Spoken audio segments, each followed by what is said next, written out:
السلام علیکم دوستوں، جب کوئی چور چوری کرتے ہوئے پکڑا جاتا ہے تو وہ شور مچانا شروع کر دیتا ہے تاکہ لوگوں کا دھیان اس پہ سے ہٹ کر کسی اور کی طرف چلا جائے اور وہ چور دم دبا کے وہاں سے نکل جائے۔ دوستوں، یہی حال بریلوی رضا خانی مولویوں کا ہے۔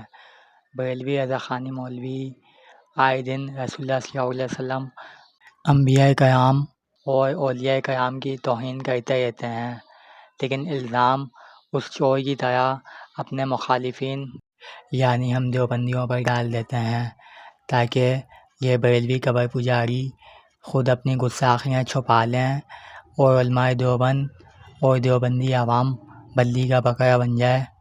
دوستوں، آئیے اسی بات کو ایک ویڈیو کے ذریعے آپ کو میں سمجھانے کی کوشش کرتا ہوں۔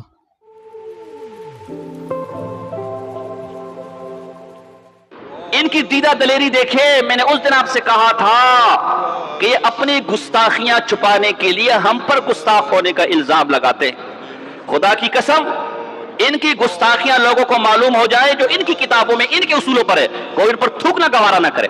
اور یہ جو انہوں نے علم غیب حاضر ناظر کے عقیدے انبیاء کے لیے گھڑے ہیں، دراصل یہ بدترین گستاخی ہے انبیاء اور اولیاء کی، جس کو یہ مزہ بنا کر پیش کرتے۔ اسی کا ایک نمونہ ملاحظہ فرمائے کہ حاضر ناظر کی آڑ میں کتنی بڑی گستاخی کی جا رہی ہے۔ ان کا غزالیہ زماں، رازیہ دورہ، عمر اشری جس کا ذکر ابھی آیا تھا، وہ مقیاس حنفیت کے صفحہ نمبر 282 پر لکھتے ہیں کہ میاں بیوی کے جفت کے وقت، یعنی جس وقت میاں بیوی آپس میں کیا کر رہے ہوتے ہیں، جمع کر رہے ہوتے ہیں، حضور اس وقت بھی حاضر ناظر ہوتے ہیں۔ معاذ اللہ، زور سے کہو معاذ اللہ، استغفر اللہ، اللہ کی لعنت ہونوں پر کہو۔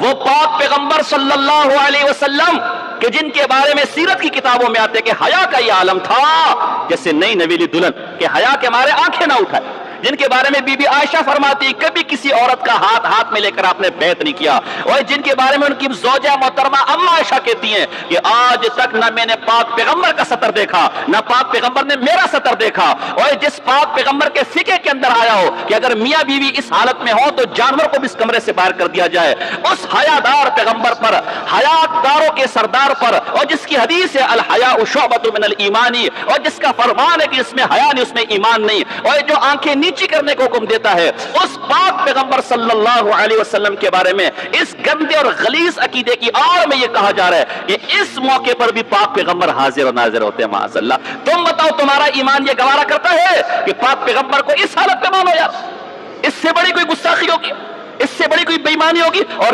دجل و فریب کی انتہا دیکھے، یہ اس گستاخی کو عشق کی آڑ میں ڈالا جا رہا ہے۔ میں کہوں حضرت جی، آپ کے بیٹے ایک گندی فلم دیکھ کر آئے، حضرت جی آپ کے بیٹے فلم دیکھ کر آئے، اور آپ جوتا اٹھا کے اپنے بیٹے کو مانیں گے تیری جرت کسی فلم دیکھنے کی؟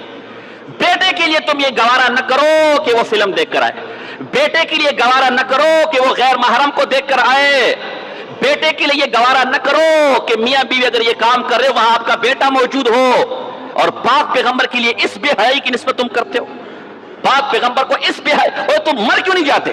تم ڈوب کیوں نہیں جاتے؟ تمہیں موت کیوں نہیں آتی؟ اور اپنے آپ کو عاشق کہتے ہیں؟ اگر اس کا نام عشق ہے، میں سے عشق پہ لعنت بھیج۔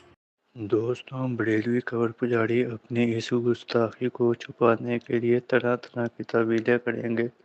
دوستوں، میں آپ لوگوں کو اور خاص طور پر بریلوی قبر پجاریوں کو بتانا چاہتا ہوں کہ بریلوی قبر پجاری اپنی اس گستاخی کو چھپانے کے لیے جتنی بھی تعویلیں کریں گے، ان سب تعویلوں کے جوابات مولانا صادق خان نقشبندی صاحب نے اپنی کتاب رضا خانیت بمقابلہ حنفیت میں کئی سال پہلے ہی دے دیے ہیں۔